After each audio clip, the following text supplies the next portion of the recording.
नमस्कार बच्चों, कैसे हैं आप सब? आशा करती हूँ आप सभी अच्छे होंगे, स्वस्थ होंगे, खुश होंगे और अपनी पढ़ाई भी अच्छे से कर रहे होंगे। आप सभी जानते हैं मैं हूँ आपकी अध्यापिका और मैं स्वागत करती हूँ आप सभी का आईसीटी वर्चुअल क्लास।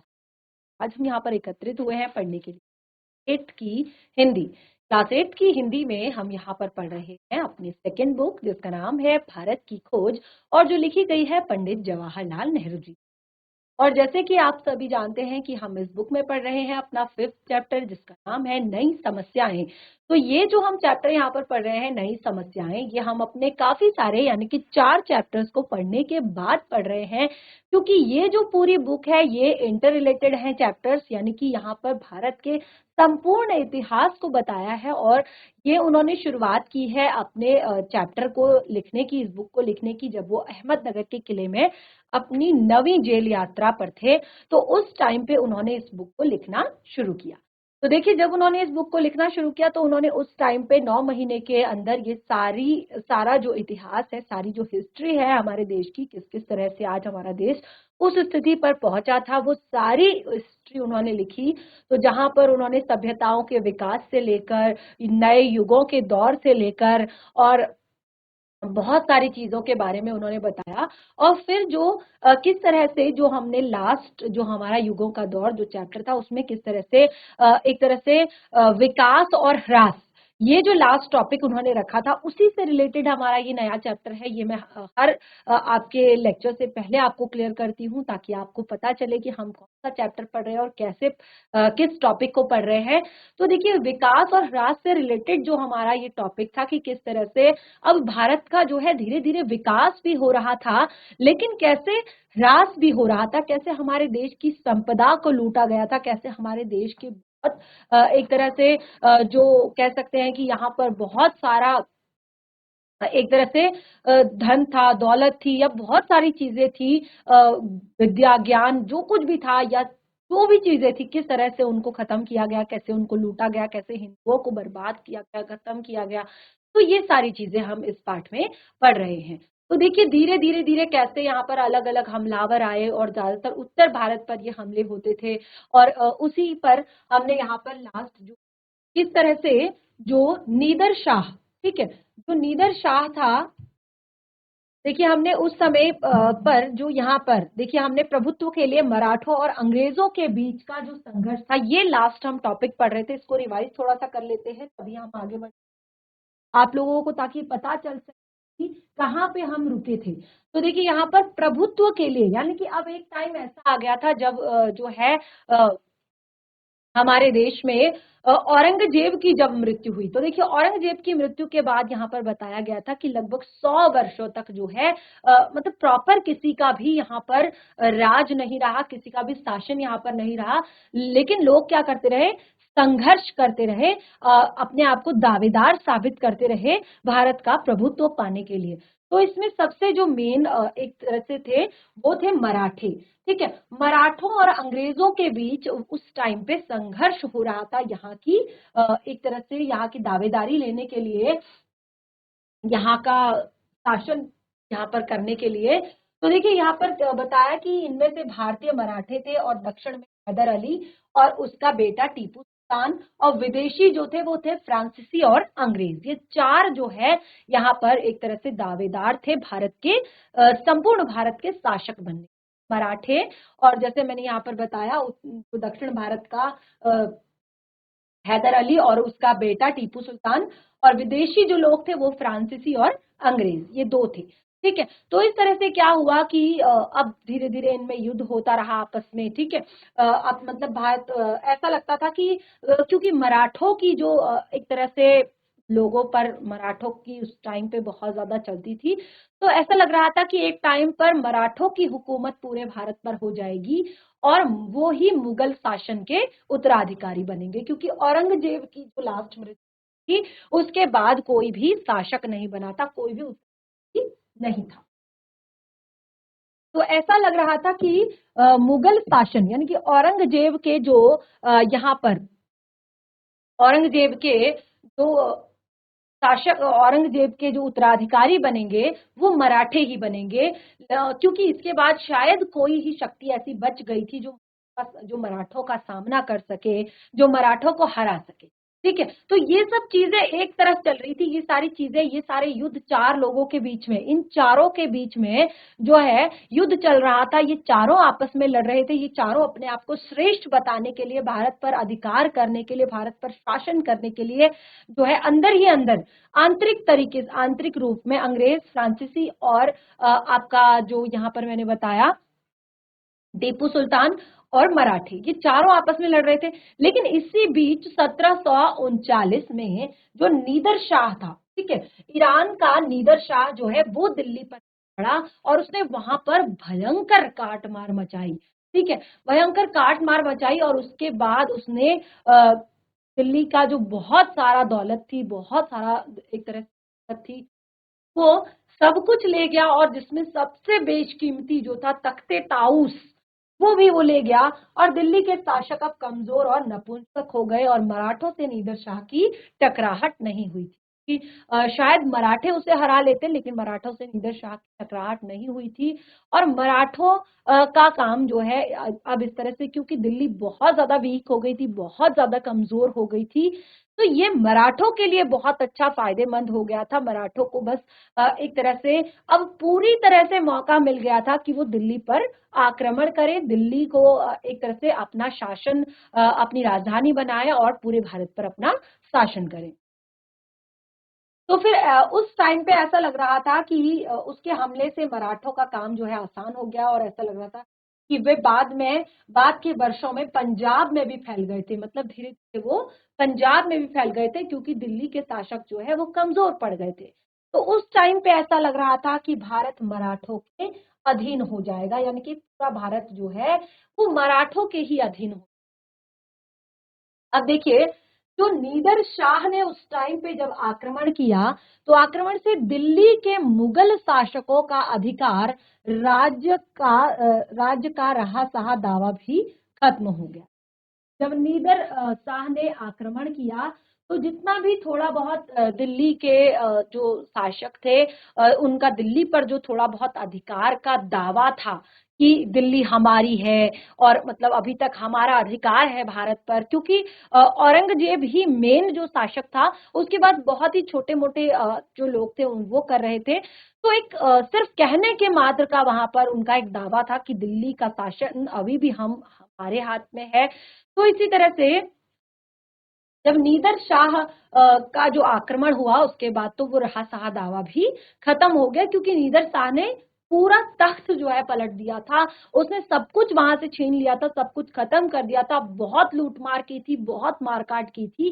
तो इस तरह से जिस किसी के पास उन्हें नियंत्रित करने की शक्ति होती, वे उसी के हाथ की कठपुतली भर रह जाते। यहाँ पर तो एक तरह से वो क्योंकि उनके पास बहुत ज्यादा ताकत नहीं थी, बहुत सारी चीजें उनके पास नहीं थी, तो जो भी उनकी एक तरह से उनको नियंत्रित करता था, उनको कंट्रोल करता था, वो उन्हीं के हाथ की कठपुतली बनकर रह जाते थे। और ये दशा जो है उनकी नीदर शाह के आने से पहले ही ये उनकी हो चुकी, यानी कि ऐसा नहीं था कि नीदर शाह के आने के बाद ही उनके साथ ये हुआ। बस वो उस टाइम तक थोड़ा बहुत जो दौलत शोहरत थी, वो थोड़ा बहुत जो चीजें थी, वो कुछ संभाल कर रखे हुए थे। बाकी जो था सब कुछ जो है पहले ही खत्म हो चुका था। तो इस प्रक्रिया ने इसने इस प्रक्रिया को पूरा ही कर दिया था। और उस नीदर शाह ने तो इस प्रक्रिया को, यानी कि जो एक खत्म होने की प्रक्रिया थी, उसको संपूर्ण पूरी तरह से खत्म ही कर दिया था, यानी कि सब कुछ लूटमाट कर लिया था और बाकी जो है सबको मार डाला था और एक तरह से सब कुछ खत्म हो चुका था। फिर भी चले आते रिवाजों के दबाव के कारण अंग्रेज, ईस्ट इंडिया कंपनी और दूसरे लोग भी उसके पास प्लासी की लड़ाई से पहले तक उपहार और कर भेजते रहे। देखिए, क्योंकि एक तरह से होता है ना कि भले ही अगर राजा है, वो भले ही गरीब ही क्यों नहीं है, या फिर उसके पास भले ही कुछ नहीं है, लेकिन वो राजा तो है। तो इस तरह से एक रिवाज के चलते और रिवाजों के दबाव के चलते, एक प्रेशर के चलते कि राजा को ये कर देना है, ये टैक्स देना है, तो उस टाइम पे जो ईस्ट इंडिया कंपनी जो उस टाइम पे यहाँ पर नई नई यानी 1600 में लगी हुई थी, और जितने भी दूसरे लोग थे देश के, तो प्लासी की लड़ाई से पहले तक उसको उनको यहाँ दिल्ली के शासकों को उपहार भेजते थे और भेजते रहे, और बाद में भी लंबे समय तक कंपनी दिल्ली के उस बादशाह के एजेंट के रूप में काम करती थी, जिसके नाम के सिक्के 1835 ईस्वी तक चलते रहे। तो उस टाइम पे यानी कि एक तरह से क्योंकि वो राजा जो था, राजा उस टाइम पे उसकी पूरी एक तरह से जो सब कुछ उसके पास था वो सब कुछ खत्म हो चुका था, तो वो बस अंग्रेजों के दम पर जो है थोड़ा बहुत वहां पर बना हुआ था। तो इस तरह से जो जैसे यहाँ पर क्या कहा कि दिल्ली के उस बादशाह के एजेंट के रूप में काम करती रही ये कंपनी, ईस्ट इंडिया कंपनी, जिसके नाम के सिक्के 1835 तक चल रहे थे। अब देखिए, नीदर शाह के हमले का दूसरा परिणाम यह हुआ कि अफगानिस्तान भारत से अलग हो गया। अब देखिए, उस टाइम पे नीदर शाह ने जो हमले किए उसका एक और परिणाम देखिए। एक परिणाम तो क्या हुआ कि अंग्रेजों को भी और ज्यादा वो मिल गया, मतलब मौका मिल गया अपना अधिकार जमाने का या अपना कंट्रोल रखने का। ऊपर से मराठों को मिल गया कि वो भारत पर अपना संपूर्ण एक तरह से एकाधिकार करें। ठीक है, ये दो चीजें हुई। और तीसरी सबसे मेन चीज जो हुई नीदर शाह के आक्रमण के परिणाम स्वरूप, वो हुआ कि अफगानिस्तान यानी कि जो एक अखंड भारत जो था, उसमें से अफगानिस्तान जो है अलग हो गया। अफगानिस्तान जो बहुत लंबे समय से भारत का हिस्सा था, उसे काटकर अब नीदर शाह के राज्य का हिस्सा बन गया। और उसने क्या किया, उसको अपनी तरफ मिला लिया, उसको काटकर नीदर शाह के राज्य का हिस्सा अफगानिस्तान बन चुका था। यानी कि एक अखंड भारत का जो सब पूर्वजों ने देखा था वो जो है वहीं पर खत्म हो गया। बंगाल में जालसाजी और बगावत को बढ़ावा देकर क्लाइव ने थोड़े से प्रयास सन 1757 में प्लासी का युद्ध जीत लिया। अब बंगाल में जो अंग्रेज शासक था उसने जो थोड़ा बहुत जालसाजी की, बगावत की, और इस सब चीजों इन सब चीजों को बढ़ावा देकर क्लाइव ने थोड़े से प्रयास से, यानी कि उसको बहुत ज्यादा मेहनत नहीं करनी पड़ी, और थोड़े से प्रयास से ही उसने 1757 में प्लासी का युद्ध भी जीत लिया। और इस तारीख से कभी कभार भारत में अंग्रेजी साम्राज्य की शुरुआत मानी जाती है। ठीक है, 1757 जब जो है प्लासी का युद्ध जीता गया था, तो इस तारीख को, वैसे तो जब नीदर शाह ने दिल्ली पर आक्रमण किया था तो वहीं से चीजें शुरू हो गई थी, लेकिन यहाँ से जो थी वो आंतरिक रूप से थी, यानी कि अंदर ही अंदर चीजें होती थी, अंदर ही अंदर भारत को खोखला किया जा रहा था, खत्म किया जा रहा था, उसकी जड़ें, उसकी बुनियादें जो है खोदी जा रही थी। लेकिन अब जो है यहां से एक तरह से शुरुआत हो चुकी थी। इसको माना जाता है कि अंग्रेजी साम्राज्य की शुरुआत जो है यहीं से हुई थी। जल्दी ही पूरा बंगाल, बिहार अंग्रेजों के हाथ आ गया था। देखिए, इस तरह से जब बंगाल का प्लासी का उन्होंने जीता, तो फिर पूरा बंगाल अंग्रेजों के हाथ आ गया था, बिहार आ गया था। और इनके शासन की शुरुआत के साथ ही 1770 ईस्वी में दोनों सूबों में, इनके शासन के शुरुआत के साथ ही 1770 ईस्वी में इन दोनों सूबों में भयंकर अकाल पड़ा। ठीक है, जब अंग्रेजी शासन जो है शुरू हुआ था, अंग्रेजी शासन शुरू ही हुआ था, तो इन दोनों भयंकर, इन सूबों में, बंगाल में और बिहार में, इन दोनों सूबों में भयंकर अकाल पड़ा था, जिससे कि इस घनी आबादी वाले इलाके की 1/3 से आबादी नष्ट हो। बहुत भयंकर अकाल यहाँ पर पड़ा था, जिससे कि 1/3 से अधिक है उस टाइम पे नष्ट हो गई थी। दक्षिण में अंग्रेजों और फ्रांसीसियों के बीच संघर्ष, जो कि विश्वव्यापी युद्ध का ही एक हिस्सा था। अब दक्षिण में अंग्रेजों के बीच में और फ्रांसीसियों के बीच में युद्ध चल रहा था, जो विश्वव्यापी युद्ध का एक हिस्सा था। अंग्रेजों की विजय में समाप्त हुआ, यानी कि अंग्रेजों की विजय हुई और वहां पे ये युद्ध समाप्त हुआ। भारत से फ्रांसीसियों का लगभग नामो निशान मिट चुका। जब अंग्रेजों की विजय हुई दक्षिण में, तो उस टाइम पर भारत से फ्रांसीसियों का तो नामो निशान ही मिट चुका था। अब देखिए, एक दावेदार बिल्कुल खत्म हो चुका है, जो कि एक तरह से जो अंग्रेजों के साथ फ्रांसीसी थे, ठीक है। दूसरे यहाँ पर मराठे जो बचते हैं, अब मराठों की बात यहाँ पर आती है, ठीक है। तो फ्रांसीसियों के भारत से हट जाने पर तीन ताकतें बाकी रह गई थी। अब तीन लोग बच गए थे। कौन कौन तीन लोग बच गए थे? एक तो मराठे, एक अंग्रेज और दूसरा टीपू सुल्तान, ठीक है। अभी तक तीन ताकतें और शेष थी, जो कि क्योंकि फ्रांसीसियों को भगा दिया गया था, जो भारत पर एकाधिकार चाहते थे, जो भारत पर संपूर्ण भारत पर अपना शासन चाहते थे। अब वो तीन जो है ताकतें शेष रह गई थी, अंग्रेज, मराठे और टीपू सुल्तान। ये तीन ताकतें शेष रह गई थी। अब देखिए, जो कि भारत के पर अधिकार के लिए संघर्ष कर रही थी, और अभी भी ये भारत पर अधिकार के लिए संघर्ष कर रहे थे, जिसमें मराठा संगठन था, दक्षिण में हैदर अली था और अंग्रेज थे। फिर से प्लासी में उनकी जीत और बंगाल बिहार में फैलने के बावजूद भारत में ऐसे लोगों की संख्या बहुत कम थी जो अंग्रेजों को, देखिए, क्योंकि जब ने बंगाल और बिहार को जीता, उसके बावजूद भी भारत में ऐसे लोगों की संख्या बहुत कम थी जो अंग्रेजों को ऐसी शक्ति के रूप में देखते हो जिसकी पूरे भारत पर राज्य करना हो।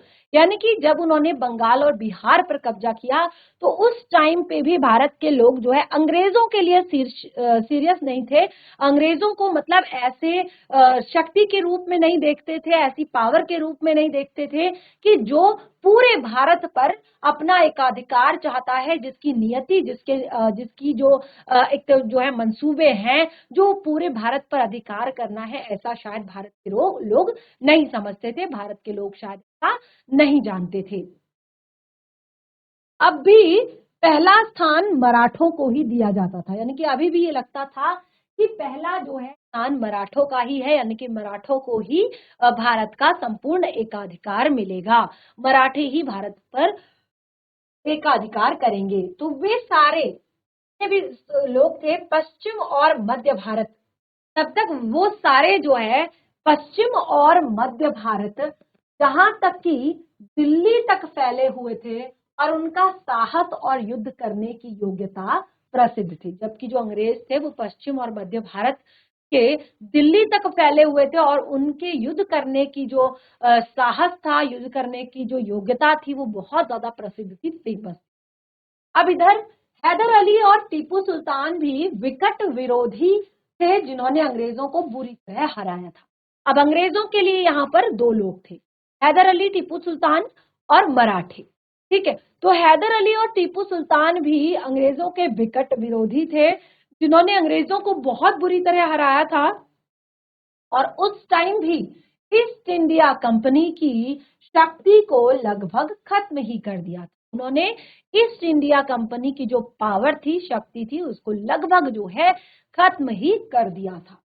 पर वे दक्षिण तक सीमित रहे और पूरे भारत पर उनका कोई प्रत्यक्ष प्रभाव नहीं पड़ा। अब देखिए, हैदर अली और टीपू सुल्तान जो थे, वो शुरुआत से ही दक्षिण से ही लड़ रहे थे। भले ही उन्होंने अंग्रेजों को हराया, भले ही उन्होंने ईस्ट इंडिया कंपनी की शक्ति को खत्म कर दिया, कम कर दिया, लेकिन उनके इस काम का बाकी के भारत का जो हिस्सा था उस पर कोई भी प्रत्यक्ष प्रभाव नहीं पड़ा। यानी कि कोई भी सामने जो प्रभाव दिखना था, जो होना था, जो इफेक्ट अंग्रेजों पर इस तरह के आक्रमण का या अंग्रेजों की ईस्ट इंडिया कंपनी को खत्म करने का, तो ऐसा कोई प्रत्यक्ष प्रमाण जो है, प्रभाव जो है पूरे भारत पर नहीं दिखाई दिया।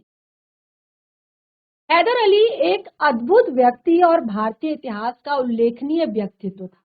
हैदर अली जो था वो एक अद्भुत व्यक्ति था और भारतीय इतिहास का एक उल्लेखनीय इतिहास था, उल्लेखनीय व्यक्तित्व था। उसका आदर्श किसी हद तक राष्ट्रीय था। उसका जो आदर्श था वो एक हद तक राष्ट्रीय था और उसमें कल्पनाशील नेता के गुण थे। उसमें कल्पनाशील नेता यानी कि जो कल्पना करता है, जो हमेशा अच्छाई के लिए सोचता है, जो आगे के भविष्य के बारे में सोचता है, भविष्य करता है, ऐसे कल्पनाशील व्यक्ति के गुण थे। मैसूर के टीपू सुल्तान को अंग्रेजों ने अंततः 1799 में पराजित कर जो हैदर अली का बेटा था टीपू सुल्तान, आखिरकार अंग्रेजों ने उसे 1799 में एक तरह से खत्म कर दिया था, पराजित कर दिया। और इस तरह मराठों और अंग्रेजों की ईस्ट इंडिया कंपनी के बीच आखिरी मुकाबले के लिए मैदान साफ हो गया। अब देखिए जो यहाँ पर 4 लोग थे, चारों में से 2 जो है वो बिल्कुल खत्म हो गए, यानी कि अब यहाँ पर हैदर अली का जो बेटा था टीपू सुल्तान, वो भी अब खत्म हो चुका था। अब युद्ध के लिए, यानी कि किसी भी चीज के लिए, देखिए जब बहुत सारे लोग होते हैं तो कंपटीशन ज्यादा होता है, लेकिन जब कम होते हैं तो कंपटीशन कम होता है। अब देखिए केवल जो 2 लोग थे, अब वो आमने सामने थे, यानी कि अंग्रेज और मराठे। अंग्रेज और मराठे जो है अब युद्ध के लिए आमने सामने थे, भारत के उत्तराधिकार के लिए आमने सामने थे, और उनके मुकाबले के लिए अब मैदान साफ हो चुका था, यानी कि मराठों को भी किसी का डर नहीं था और अंग्रेजों को भी अब किसी का डर नहीं था। लेकिन अब देखिए यहां तक तो ठीक था, ठीक यहां तक ठीक था, क्योंकि मराठे जो है अभी तक उनसे कोई भी जीत नहीं पाया था। तो मुझे लगता है अगर मराठों का इस तरह का कोई आपस में भेद नहीं होता या आपस में कोई ऐसी चीज नहीं होती, तो शायद अंग्रेज जो है हमारे देश में कभी टिके ही ना होते। और ये चीजें, ये कहानी जिस तरह हम पुरानी चीजों को छोड़ते जा रहे हैं, इसमें पीछे की बातों को छोड़ते जा रहे हैं, तो शायद ये बात भी वहीं पर शायद खत्म हो चुकी। लेकिन मराठा सरदारों के बीच आपसी बैर था। अब देखिए जो मेन रीजन था कि अगर पराजय होती भी है तो किस वजह से होती है, किस कारण से होती है, तो वो रीजन था आपसी बैर। और आपको पता है कि हमेशा एकता में शक्ति होती है, यानी कि अगर आप किसी भी बाहर के शत्रु से लड़ रहे हैं, अगर किसी बाहरी व्यक्ति से आपका अगर सामना है, तो आपको अपने परिवार के साथ खड़ा होना पड़ेगा, अपनी फैमिली के साथ खड़ा।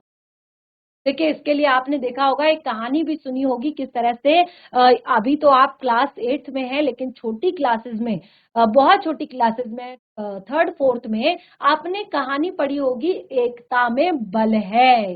कैसे है एकता में बल? देखिए एक बहुत ही ज्यादा एक बुजुर्ग एक व्यक्ति होता है और उसके 4 लड़के होते हैं, ठीक है। अब क्या होता है कि 4 लड़के होते हैं, और लेकिन वो चारों लड़के जो है आपस में लड़ते रहते हैं, कभी बात नहीं करते एक दूसरे से, कभी कुछ करते हैं, कभी एक दूसरे की गलती निकालते हैं, एक दूसरे को परेशान करते हैं, ठीक है। तो जिससे जो वो बुजुर्ग पिता था वो हमेशा चिंतित रहता था कि कैसे मेरे बच्चे आगे चलकर जो है समाज में एक अच्छे परिवार, एक अच्छे जो अच्छा कुल, अच्छे खानदान का नाम जो है रखेंगे, कैसे ये जिएंगे, कैसे एक तरह से सरवाइव करेंगे, उसको काफी चिंता रहती। तो एक बार उसने अपने चारों बेटों से कहा कि जाओ तुम सभी एक एक लकड़ी लेकर आओ। तो चारों एक एक लकड़ी लेकर गए, और फिर उसने कहा चलो अब इस लकड़ी को बीच से तोड़ दो, ठीक है। बहुत ही सरल शब्दों में उसने एकता का पाठ अपने चारों बेटों को कहा। तो फिर उसने कहा कि अब तुम एक एक करके ये चारों लकड़ियां इस तरह से बीच से तोड़ लो। तो बहुत बड़ी बात नहीं थी, चारों एक एक लकड़ी लेकर आए और चारों ने एक ही झटके में जो लकड़ी थी उसको बीच से तोड़ दिया, ठीक है। अब जो है बूढ़े बुजुर्ग ने कहा कि चलो ठीक है, अगर तुमने ये कर दिया है तो अब तुम मेरी एक और शर्त मानो। अब तुम क्या करो कि अब देखिए, क्योंकि वृद्ध हो रहा था पिता और चारों पुत्र थे वो संपत्ति के लिए लड़ रहे थे, वो एक तरह से आपस में एक दूसरे का मुंह नहीं देखना चाहते थे, एक दूसरे से बात नहीं करना चाहते थे। लेकिन पिता अंत समय में उन्हें सबक सिखाना चाहता था, जिससे कि वो आजीवन जो है मिलजुल कर रहे, साथ में रहे।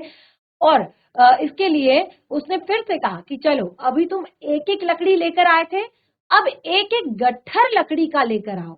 तो सभी चारों भाई गए और एक एक गट्ठर लकड़ी का लेकर आए, और अब तो उस व्यक्ति ने कहा चलो अब इस गट्ठर को हाथ से तोड़कर दिखाओ, इस पूरे गट्ठर को एक बार में हाथ से तोड़कर दिखाओ। तो उनके बेटों ने कहा कि ये तो पॉसिबल ही नहीं है। तो उन्होंने कहा नहीं, ऐसा तो कुछ भी नहीं होता कि जो पॉसिबल ना हो, तुम तोड़ सकते हो, तुम तोड़ो इसे।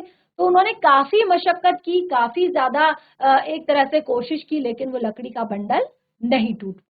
तो उनके पिता ने कहा कि यही तुम्हारे लिए एक सीख है कि यदि तुम जीवन में अलग अलग रहोगे, एक दूसरे से बात नहीं करोगे, एक दूसरे का मान सम्मान नहीं करोगे, एक दूसरे की रिस्पेक्ट नहीं करोगे, एक दूसरे को एक तरह से विश नहीं करोगे, तो फिर तुम्हें कोई भी जो है हरा सकता है, तो कोई भी तुम्हें धोखा दे सकता है, कोई भी तुम्हें खत्म कर सकता है। लेकिन अगर तुम चारों मिलकर रहोगे साथ में, आपने एक जैसे विचार रखोगे, एक जैसा कर्म, एक जैसी चीज, सब कुछ रखोगे, तो एक टाइम ऐसा आएगा कि कोई भी तुम्हें किसी प्रकार का नुकसान नहीं पहुंचा। तो यही चीज यहाँ पर हुई कि अब जो है मराठे जो है, ताकत तो काफी मजबूत थी, लेकिन क्या हुआ कि उनके जो सरदार थे, मराठों के सरदार, उनमें आपस में ही बैर था, यानी कि वो अंदर ही अंदर आपस में लड़ते रहते थे, और अंग्रेजों ने उनसे अलग अलग युद्ध करके उन्हें पराजित किया। अब देखिए, अगर वो सारे जितने भी मराठे सरदार थे, अगर वो सब इकट्ठा हो जाते, अपनी एक सेना बना लेते, अपनी एक सेना के साथ ब्रिटिशर से युद्ध करते, तो शायद उन्हें पराजित करना असंभव था। लेकिन यहाँ क्या हुआ कि उनका आपसी बैर था, और उस बैर के कारण देखिए, अगर किसी पर हमला भी हो रहा है, किसी को नुकसान भी पहुंचाया जा रहा है, किसी को कोई दुख भी दिया जा रहा है, तो दूसरा व्यक्ति उसकी तरफ देखता नहीं था। तो इस तरह से क्या हुआ कि उसको कोई बचाने नहीं आया, और एक एक करके जो है उसने सभी को अलग अलग पराजित कर दिया। उन्होंने 1804 ईस्वी में आगरा के पास अंग्रेजों को बुरी तरह से हराया था, और फिर उन्होंने क्या किया, अंग्रेजों को भी हराया। लेकिन 1818 तक आते आते मराठा शक्ति अंतिम रूप से कुचल दी गई। देखिए, उन्होंने भी बहुत भयंकर युद्ध किया, मराठों ने अंग्रेजों के साथ, जैसे मैंने 1818 तक आते आते अब जो है अंग्रेजों को उन्होंने 1804 में आगरा के पास उन्होंने अंग्रेजों को बहुत बुरी तरह से एक तरह से खदेड़ा, बहुत बुरी तरह से पीटा, और साथ ही उनके जो यहाँ पर जो 1818 तक आते आते लगभग जो शक्ति है उसको पूरी तरह से कुचल दिया गया था, और उन्हें बड़े सरदारों ने जो मध्य भारत में उनका प्रतिनिधित्व कर रहे थे, ईस्ट इंडिया कंपनी की अधीनता स्वीकार कर ली। यानी कि जो सरदार थे, जो कुछ एक सरदार थे, उन्होंने मध्य भारत का एक तरह से प्रतिनिधित्व करते हुए ईस्ट इंडिया कंपनी की अधीनता स्वीकार कर ली। उन्होंने ईस्ट इंडिया कंपनी को स्वीकार कर लिया। अब देखिए, अंग्रेज इसके बाद भारत के अधिकांश भाग के शासक हो गए थे, क्योंकि देखिए मराठा भी उनमें शामिल हो गए थे, और नीचे दक्षिण भारत भी उन्हें मिल चुका था, और बाकी जो पहला हिस्सा है वो तो पहले से ही उनको मिला हुआ है। तो इस तरह से लगभग उन्होंने भारत के अधिकांश भाग पर इसका कब्जा कर लिया था। तो देखिए, पर सीधे वे देश पर सीधे या फिर अधीनस्थ राजाओं के माध्यम से शासन करने लगे। अब वो देश पे या फिर जो अधीनस्थ राजा हैं उनके माध्यम से शासन करने लगे। हमें बार बार याद दिलाया जाता है कि अंग्रेजों ने भारत को अव्यवस्था और अराजकता से बचाया। देखिए, हमें ये याद दिलाया जाता है कि अंग्रेजों ने ही भारत को अव्यवस्था और अराजकता से बचाया। तो यह बात इस हद तक सही है कि उन्होंने उस युग के बाद मराठों ने आतंक का युग कहा, सुव्यवस्थित शासन कायम किया, लेकिन यह अव्यवस्था और अराजकता कुछ दूर ईस्ट इंडिया कंपनी और भारत में उनके प्रतिनिधियों के नीति के फैली थी। यह कल्पना भी की जा सकती है कि अंग्रेजों की सहायता के बिना भी संघर्ष के समाप्ति के बाद शांति और व्यवस्थित शासन की हो सकती है। ऐसा पॉसिबल था कि वो शांतिपूर्वक और व्यवस्था से शासन की स्थापना कर सकते। अब देखिए, रणजीत सिंह और जय सिंह के बारे में यहाँ पर बताया गया है। तो जैसे कि मैंने बताया, आतंक के इस दौर में जनता सामान्यतः त्रस्त और पस्त हो चुकी, क्योंकि जब इतना युद्ध का जो ये समय था, युद्ध का जो टाइम चल रहा था, तो उस जनता जो है त्रस्त और पस्त जरूर हो गई थी, पर अनेक व्यक्ति ऐसे अवश्य रहे होंगे जो उस समय सक्रिय या नई शक्तियों का, आप देखिए जैसे रणजीत सिंह और जय सिंह के बारे में बताया कि भले ही सारी चीजें खत्म हो गई थी, भले ही जो खुद के जो लोग थे उन्होंने जो है अंग्रेजों की दास्ता स्वीकार कर ली थी, तो यहाँ पर बताया जा रहा है कि उस टाइम पे कुछ तो लोग ऐसे होंगे जो समझना चाहते होंगे, लेकिन घटनाओं की बाढ़ ने उन्हें दबा दिया और उनका कोई भी प्रभाव ना पड़ सका। ऐसे व्यक्तियों में जिनमें जिज्ञासा भरी हुई थी, महाराजा रणजीत सिंह थे। वे सिख जाट थे। अब देखिए ऐसे भी लोग हुए कि ये सब कुछ कैसे हुआ, ये सब कुछ कैसे खत्म हुआ, तो ये सारी चीजें जानने की जिज्ञासा उनके अंदर थी। और उनमें जो थे मेन वो थे महाराजा रणजीत। महाराजा रणजीत क्या थे? जाट, एक जाट सिख थे जिन्होंने पंजाब में अपना साम्राज्य कायम किया था और बाद में साम्राज्य कश्मीर और सरहदी सूबों तक इनका फैल चुका था। अपनी कमजोरियों के बावजूद ये एक अद्भुत व्यक्ति था। वह अत्यंत मानवीय था। उसने एक राज्य और शक्तिशाली सेना का निर्माण किया, फिर भी वह खून खराबा पसंद नहीं करता था। जब इंग्लैंड में छोटे मोटे चोर उचक्कों को भी मौत की सजा भोगनी पड़ती थी, तो उसने मौत की सजा बंद कर दी थी। यानी कि जिस टाइम पे इंग्लैंड में छोटे मोटे चोरों को भी मौत की सजा दी जाती थी, उस टाइम पे उसने मौत की सजा बंद कर दी थी। चाहे जुर्म कितना बड़ा हो, युद्ध के सिवाय उसने कभी किसी की जान नहीं ली। गर्चे उसकी जान लेने की कोशिश एक आधी बार की गई, उसका शासन निर्दयता और दमन से मुक्त था। शासन जो है बहुत ही साफ सुथरा था, निर्दयता और दमन से मुक्त था। एक दूसरा पर कुछ और ही ढंग का भारतीय राजनेता उस टाइम पे, एक और दूसरा तो राजनेता था भारतीय, राजपूताने जयपुर का सवाई जयसिंह था। क्या था? सवाई जयसिंह था। उसका समय कुछ और पहले था और उसकी मृत्यु 1743 ईस्वी में हुई और वह औरंगजेब की मृत्यु के बाद होने वाली उथल पुथल के समय हुआ था। जब औरंगजेब की मृत्यु हुई थी, मैंने बताया था ना कि इस बीच जो है और भी बहुत सारे स्वतंत्र राज्य थे, स्वतंत्र राजा थे, ये उनमें से एक थे दोनों।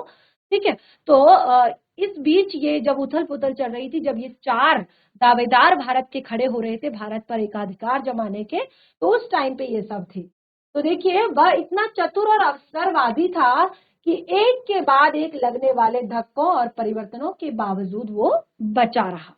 वह बहादुर योद्धा और कुशल राजनीतिक तो था ही, इससे बढ़कर वह गणितज्ञ था, खगोल विज्ञानी था और नगर निर्माण करने वाला था।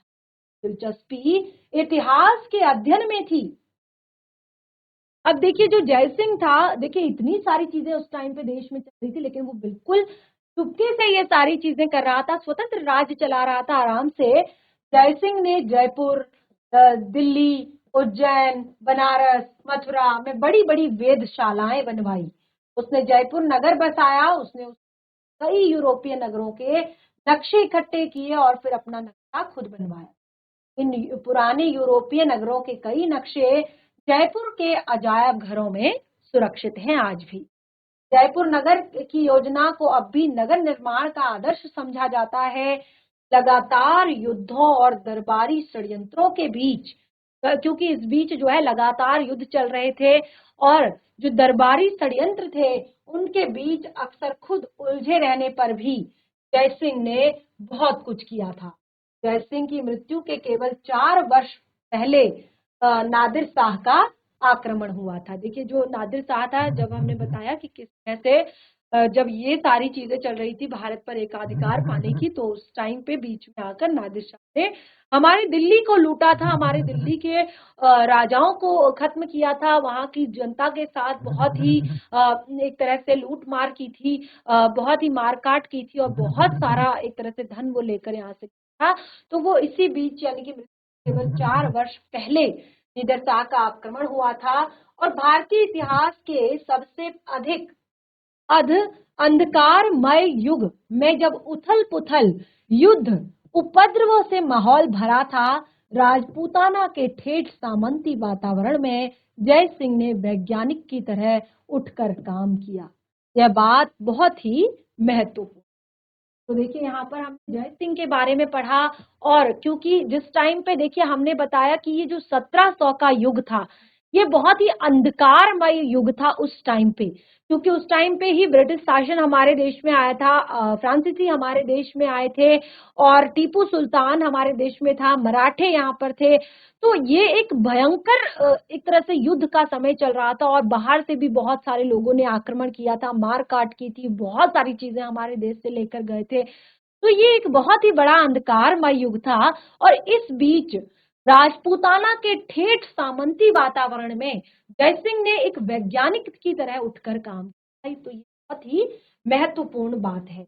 और देखिए अगला है भारत की आर्थिक पृष्ठभूमि और इंग्लैंड के दो रूप। तो देखिए यहाँ पर जो लास्ट का थोड़ा बहुत चैप्टर हमारा यहाँ पर बचा हुआ है अच्छे से, और बाकी के पार्ट को हम आगे कंटिन्यू करेंगे। देखिए यहाँ पर है कि किस तरह से भारत का की आर्थिक पृष्ठभूमि किस तरह थी, कि कैसे अपने आरंभिक दिनों में ईस्ट इंडिया कंपनी का जो मेन काम था, क्या करती थी ईस्ट इंडिया कंपनी शुरुआत में जब वो जम रही थी यहाँ पर, वो क्या करती थी, भारत के माल को लेकर जाती थी और यूरोप में उससे व्यापार करती थी, और कंपनी को इससे बहुत ज्यादा फायदा होता था।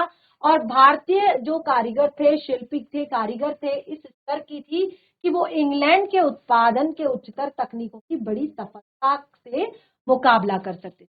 और इंग्लैंड में जब मशीन का युग शुरू हुआ तो उस समय की भारतीय वस्तुएं इतनी वहां पर इतनी बहुतायत से भरी रहती थी कि भारी चुंगी लगाकर और कुछ चीजें तो आना बंद करके रोकना पड़ा।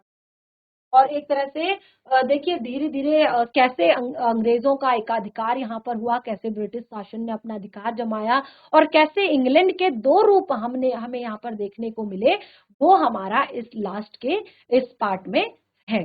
तो आज आप इसको घर पर एक बार पढ़िए। वैसे तो चैप्टर लगभग हमारा कंप्लीट हो चुका है, ये आपका होमवर्क है कि इसे आप एक बार खुद से पढ़ेंगे।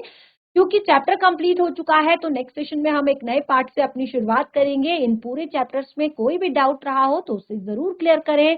तब तक के लिए धन्यवाद। आपका दिन शुभ हो।